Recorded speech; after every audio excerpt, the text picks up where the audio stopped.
श्री स्वामी समर्थ मैत्रिणींनो, आजच्या व्हिडिओमध्ये तुमचे स्वागत आहे। आणि हा वार आहे तो गुरुवार आहे। गुरुवारी संध्याकाळचं मी थोडंसं रुटीन तुम्हाला या व्हिडिओमध्ये दाखवणार आहे। हे कपाट आणल्यापासून इकडं बघितलंच नाही आणि आता मी मे महिन्यात गावी वगैरे गेलेले, त्यामुळे मी बघितलंच नाही। तर केवढी झुरळ वगैरे झालेले आहेत। मी रोज म्हणते की झुरळ कुठून येतात, तर हे अंबाबाईचे मुकुट वगैरे मी असं बॉक्समध्ये घालून ठेवलेले आहेत। तर त्या बॉक्समध्ये झुरळांनी अंडी घातलेले आहेत, तुम्ही बघू शकता। हे पहा, बारीक बारीक अशी अंडी झुरळांनी त्यामध्ये घातलेले आहेत। तर मी म्हणतो ते की झुरळ इथनं कुठनं येतात, आणि मी आणि श्रीबरोबर तिथं झोपलेला असतो। तर केवढी बारीक अंडी झुरळांनी त्यामध्ये घातलेले आहेत।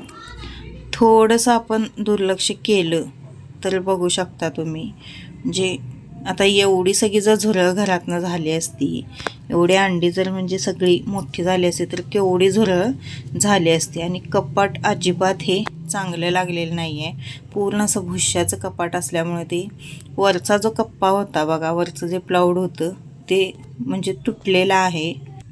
ह्या खालच्या कप्प्यामध्ये मी देवाचं जे साहित्य आहे, आरत्या समया वगैरे या जो प्लॅस्टिकचा डबा आहे त्यामध्ये ठेवलेला आहे, आणि श्रीचं दप्तर असं सगळं ठेवलेलं आहे। हे पहा, या डब्यामध्ये मी सगळ्या आरत्या, परत जे पूजेचं सगळं साहित्य आहे ते सगळं एकत्र ठेवलेलं आहे, जेणेकरून आपल्याला ज्यावेळी पूजा वगैरे असते त्यावेळी एकत्र सगळं मिळतं म्हणून ठेवलेलं आहे। आणि हे बघू शकता तुम्ही, हा प्लाऊड पूर्ण खराब झालेला आहे, आणि त्याच्यावर मी बॉक्स ठेवल्यामुळे ते मला दिसलंच नाही। आणि हा व्हिडिओ तुम्हाला शुक्रवारचा येत आहे। शुक्रवार असल्यामुळे मी लक्ष्मीला अभिषेक घालत आहे। दुधाने काही नाही घातला, हळदीने आणि कुंकवाने अभिषेक घातला। अभिषेक घालत असताना तुम्ही श्रीसूक्त म्हणू शकता, किंवा महालक्ष्मी अष्टक म्हणू शकता, किंवा ओम श्री महालक्ष्मी नमः, किंवा ओम ऐं ह्रीं क्लीं चामुंडाय विचे नवार्णव मंत्र जरी म्हटला तरीसुद्धा चालतं। लक्ष्मीचा कोणताही मंत्र तुम्ही म्हणत जर देवीला अभिषेक घातला तरीसुद्धा चालतं। पण शुक्रवार हा देवी लक्ष्मीला समर्पित असल्यामुळे शुक्रवारी असे छोटे मोठे तोडगे आपण आपल्या घरामध्ये करायचं। काहीही जास्त वेळ लागत नाही, खरं तेवढेच केले की खूप समाधान, शांती आणि एक मानसिक समाधान हे खूप मोठं असतं।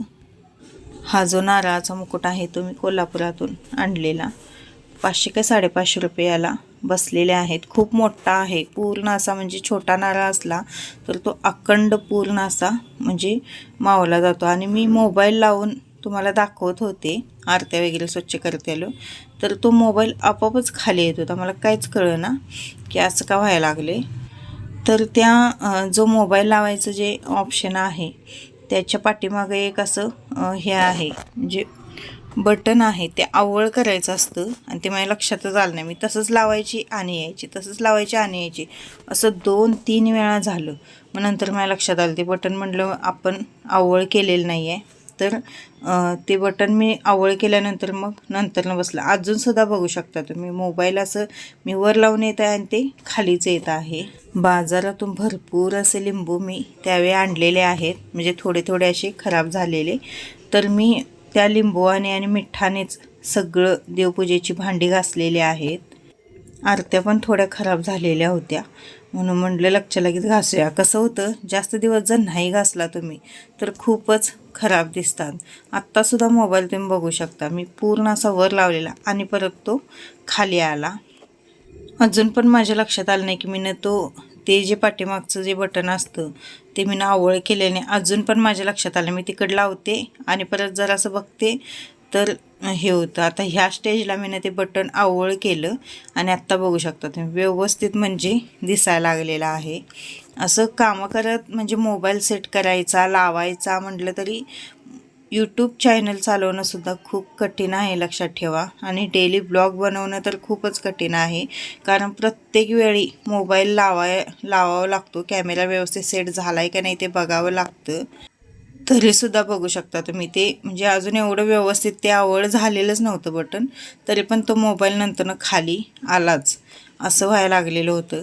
आत्ता बघा, मी पूर्ण असा प्रेस करून ते बटन लावलं, मग ते व्यवस्थित बसलं। तर मी आधी चिंच आणि लिंबू आणि मिठाने सगळ्या पंत्या घासून घेतल्या, परत तांबे वगैरे होते ते सुद्धा सगळे घासून घेतले। आणि नुसतं आपल्याला मिठाने आणि लिंबवानेच घासायचं नाही, तर सगळं घासून झालं परत धुवून घ्यायचं आणि परत साबणाने ते व्यवस्थित घासायचं आणि पाणी नितळण्यासाठी व्यवस्थित डब मारून ठेवायचं नाही. पाणी त्याच्यावर तसंच जर राहिलं तर परत डाग पडतात. असं असतं बघा. सगळ्यांना काय वाटतं की व्हिडिओ 10 मिनटाचा, 12 मिनटाचा, 15 मिनटाचा हे काय दाखवतात रोजचं, म्हणजे आपण हे दाखवतात असं एकेकांना वाटतं. पण तेवढं सोपं नसतं. जेवढं तुम्हाला सोपं वाटतं तेवढं सोपं नसतं, कारण प्रत्येक वेळी ते शूट करावं लागतं. व्यवस्थित सगळं शूट झालं आहे की नाही, आणि तुमच्यापर्यंत जर काही पण पोचवायचं असलं तर ते व्यवस्थितच दाखवावं लागतं. कसं पण दाखवून चालत नाही, लक्षात ठेवा. त्या गोष्टीची सगळी माहिती काढून आपल्याला माहिती असते त्यात आणि आणखीन काहीतरी माहिती म्हणजे चांगली त्यात ॲड करून मग तुमच्यापर्यंत ती गोष्ट पोचवावी लागते. देवपूजा वगैरे सगळी झाली आणि त्यानंतर म्हटलं गॅस शेगडीची पण आपण आज शुक्रवार आहे तर पूजा करून घेऊया.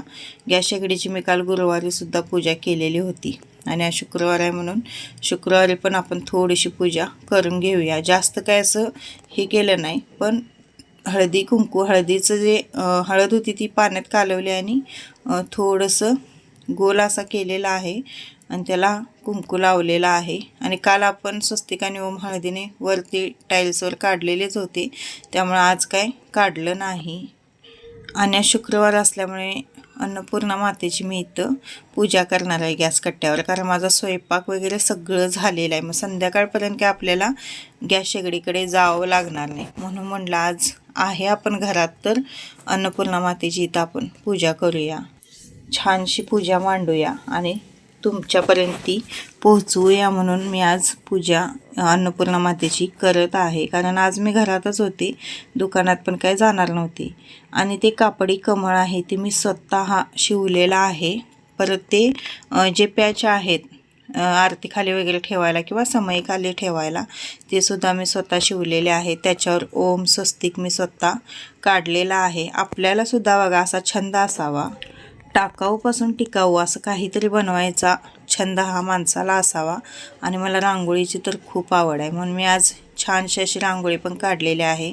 आता काय म्हटलं संध्याकाळशिवाय आपल्याला गॅस कट्ट्याकडे जायला लागतं, त्यावेळी संध्याकाळपर्यंत तर असं म्हणजे छानसं राहील म्हणून मी उशीरपर्यंत केलेली आहे पूजा. संध्याकाळी ज्यावेळी स्वयंपाक बनवणार त्यावेळी मग काढले तर चालते. तर किती छान गेटअप आलेला आहे बघू शकता. तेवढी सिंपल रांगोळी काढली. गायत्री पद्माचा माझ्याकडे हे होता, साचा होता, ती पण मी रांगोळी काढलेली आहे. साचे असल्यावर पण आपल्याला म्हणजे बरं पडतं, पटणं रांगोळी होऊन जाते. आणि माणसाला आवड असली की सवडही होते, लक्षात ठेवा. त्यामुळं कोणत्या पण गोष्टीची, कोणती नवीन गोष्ट शिकायची, करायची आपल्याला आवड ही असावी. त्यातनं आपल्याला अनुभव पण येतात आणि आपले छंद जोपासले जातात. आरती लावली मी, आरती ओवाळून घेतली, लावली आणि उदबत्तीसुद्धा मी ओवाळून घेऊन लावणार आहे. ह्या पूजेला मला वेळ झालेला होता तरीसुद्धा मी म्हटलं करायची पूजा. आणि देवाची पूजा करायला असं टायमिंग वगैरे काही नसतं, लक्षात ठेवा. आपल्याला आपली कामं वगैरे सगळं घरातलं सगळं बघून मग आपण त्यातनं सगळं करायचं. कोणतं पण करा तुम्ही. आता महाराजांची सुद्धा सेवा करत असताना त्यालासुद्धा असं काही टायमिंग वगैरे नाही आहे. फक्त 12 ते 12:30 आपण कोणतंही वाचन असून दे, आरती असून दे, करायचं नाही. एक अर्धा तास आपण थांबवायचं, कारण की ती जी वेळ आहे ती दत्त महाराजांच्या भिक्षेची वेळ आहे. त्यामुळं त्या वेळेत फक्त आपण सेवा करायची नाही.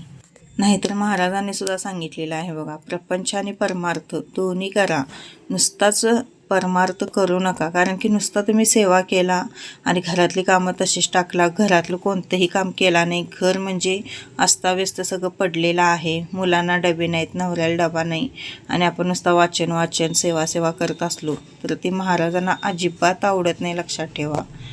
आणि तुम्ही जी सेवा केलेली असते ती मान्यसुद्धा होत नाही, ती पोहोचतसुद्धा नाही.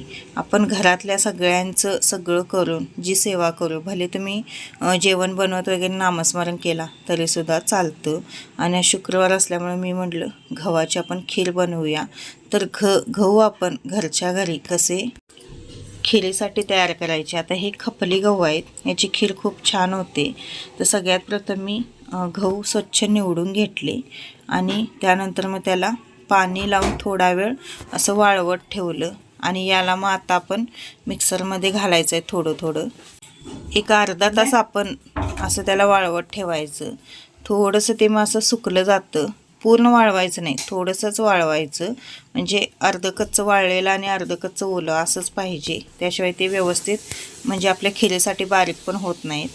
घरच्या घरी खिरीसाठी गव्हाची जी खीर बनवतो आपण त्याच्यासाठी पॉलिश केलेले गहू बाजारात मिळतात. तर ते घरच्या घरी आपण कसं करायचं ते बघणार आहे. तर मी आता व्हिडिओमध्ये तुम्हाला दाखवत आहे बघा. तशा पद्धतीने बंद चालू मिक्सर करत आपल्याला ते गहू बारीक करायचे असतात. म्हणजे एकदम बारीक पण नाही आणि एकदम मोठे पण नाही, असे मध्यम साईजचे गहू आपल्याला करायचे असतात. कारण पूर्ण जर गहू तुम्ही बारीक केला, जर मिक्सर आपण एकाच स्टेजनं जर फिरवला तर पूर्ण गहू बारीक होतात. आणि तसे बारीक झालेल्या गव्हाची जर तुम्ही खीर बनवला तर मग पूर्ण अशी गिच्च खीर होती. दाताखाली असे बारीक कण गव्हाचे आले की ती खीर खायला सुद्धा खूप चांगली लागते. म्हणून असं बंद चालू करत आपण ती गहू असतात ते पॉलिश करून घ्यायचे असतात. तर अशा पद्धतीने सगळे गहू आपण पॉलिश करून घेतलेले आहेत. हे गहू मला वाटते जवळजवळ 2 वर्षापूर्वीचे गहू आहेत, पण मी तसेच फ्रीजला ठेवलेले आहेत. लागते त्यावेळी घेते आणि परत मी फ्रीजला ते पॅक करून ठेवते. त्यामुळे ते चांगले व्यवस्थित राहिलेले आहेत. आणि जे थोडे गव्हामध्ये त्या खपली असते बघा, तर ती थोडी होती. त्यामुळे ती आता आपण पाकडेल तसं पुढे निघून जातो. तो कोंडा असतो तो खपलीचा पूर्ण असा निघून जातो. त्यामुळे पाकडून व्यवस्थित घ्यायचं म्हणजे तो सगळा कोंडा निघून जातो. आणि त्यानंतर हे गहू आपल्याला जवळजवळ 4 ते 5 तासासाठी भिजत ठेवायचे आहेत. कारण की भिजवल्यामुळं खीर आपली खूप चांगली शिजली जाते, नाही तर शिजायला खूप वेळ लागतो. घरात असून सुद्धा डोकं विचारायला सुद्धा वेळ नसतो. घरात आपण म्हणतो पण काही नाही काहीतरी कामं ही निघतातच. कपडे धुवून आले तोपर्यंत ह्याच्या गॅस कट्ट्याच्या खाली पूर्ण असं पाणी झालेलं. म्हटलं हे पाणी कुठलं, कारण सकाळी तर मी फरशी पुसलेली होती स्वच्छ आणि पाणी कुठलं. बघते तर फ्रीजच्या पाठीमागचा ट्रे फुल्ल असा भरलेला होता. आणि फ्रीजच्या याच्यामध्ये बघितलं, फ्रीझरकडे लक्ष दिलेलं नव्हतं. फ्रीझरमध्ये सुद्धा खूप असा बर्फ झालेला होता. पूर्ण ट्रे भरून सगळं खाली पाणी आलेलं आणि फ्रीझरमध्ये बर्फसुद्धा केवढा साठलेला होता. मग तो फ्रीज पुढं वळून घेतला, परत तो ट्रे काढला, ट्रेतलं पाणी सगळं काढलं, ट्रे घासला, परत तो लावला आणि आता फ्रीज बंदच ठेवलेला आहे म्हणून. कारण की ते सगळं बर्फ आहे तो निघून जाऊन दे म्हटलं. पूर्ण असं तो फ्रीझरचा खालचा कप्पा आणि फ्रीझर पूर्ण असं गच्च झालेला आहे. तर ते गहू आधी स्वच्छ धुवून घेतले मी आणि आता 4 ते 5 तासासाठी भिजत ठेवलेले आहेत. आणि कोंडा बघू शकता तुम्ही, अशा पद्धतीने कोंडा निघतो. एवढा कोंडा निघलेला आहे. आणि तो कोंडा जर तसाच आपण ठेवला असता तर मग तो आपल्याला खिरीत तसाच लागला असता. असं कच खीर लागली असती. अजिबात ते चांगलं लागत नाही. त्यामुळे असं व्यवस्थित ते सगळं काढून घ्यायचं. काढून घेतल्यामुळे आपली म्हणजे खिरीचा जो स्वाद असतो तो सुद्धा खूप चांगला येतो. नाहीतर मग खाताना ते खूप असं बेकार लागतं. आणि संध्याकाळी मी आज शुक्रवार असल्यामुळे म्हटलं लक्ष्मीला नैवेद्य पण होतो. आणि शुक्रवारी कोणती पण खीर बनवा तुम्ही, मखाण्याची बनवा किंवा शेवयाची जरी खीर बनवला तरी चालतं. पण प्रत्येक शुक्रवारी शक्य असल्यास खीर बनवत जावा. नैवेद्यापुरती कसना थोडीशी 1 वाटीभर खीर बनवायची, कारण खूप चांगलं असतं ते. आणि शेवयाची खीर बनवायला अजिबात वेळ लागत नाही. आणि आता माझं सगळं आवरलेलं आहे. आता जेवणार. बघू शकता तुम्ही 2:15 वाजलेले आहेत. आत्ता माझं घरातलं सगळं आवरलेलं आहे. म्हणजे एक जण म्हणतात घरात काही काम असतं, पण घरात बघू शकता तुम्ही किती 2:15 वाजले तर आत्ता माझं काम उरकलं आणि आत्ता मी जेवणार आहे. टॉयलेट वगैरे सुद्धा आज सगळा स्वच्छ केलेला आहे. फरशीसुद्धा पुसून झालेले आहे. आणि आज मी मिठाची सुद्धा, खडं मीठ असतं बघा, त्याची पूजा केलेली आहे. आणि आता आपण असं 33 गायची पावलं काढायची असतात देवाऱ्यासमोर. तर त्याचा साचासुद्धा मिळतो. माझ्याजवळ पण आहे, पण कुठं ठेवला आहे तो लक्षातच नाही. आणि मी आज देवी लक्ष्मीला वेलदोडे अर्पण केलेले आहेत. आणि आज शुक्रवार असल्यामुळे कुंकुमार्चनसुद्धा केलं. अशा पद्धतीने मैत्रिणींनो आजचा छोटासा ब्लॉग होता. कसा वाटला कमेंटद्वारे मला नक्की कळवा. व्हिडिओ आवडत असतील तर प्लीज चॅनलला सबस्क्राईब करा आणि व्हिडिओला लाईक आणि शेअर करत जावा. तसेच कमेंट करायला मात्र अजिबात विसरू नका. तुमच्या लाईक कमेंट माझ्यासाठी खूप महत्त्वाच्या आहेत.